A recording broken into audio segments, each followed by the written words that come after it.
अध्यक्ष महोदय व पूज्य गुरुजींवर्ग आणि माझ्या बालमित्रांनो, आज मी तुम्हाला 2 शब्द सांगणार आहे. ते तुम्ही शांतपणे ऐकून घ्यावे ही माझी नम्र विनंती. स्वातंत्र्य दिवस हा प्रामुख्याने संबंधित देशाच्या राजकीय स्वातंत्र्य दिवसात संबोधले जाते. भारताचा स्वातंत्र्य दिवस 15 ऑगस्ट 1947 हा आहे. 15 ऑगस्ट हा दिवस स्वातंत्र्य दिवस म्हणून दरवर्षी मोठ्या उत्साहाने साजरा केला जातो. प्रमुख कार्यक्रम नवी दिल्ली येथे लाल किल्ल्याच्या साक्षीने साजरा केला जातो.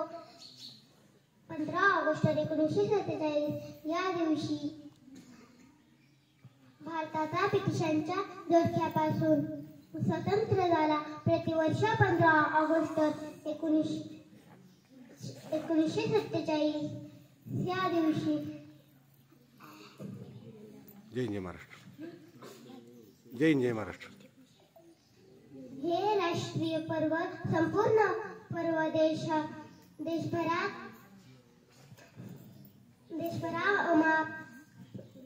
उत्साहात साजरा केले जाते.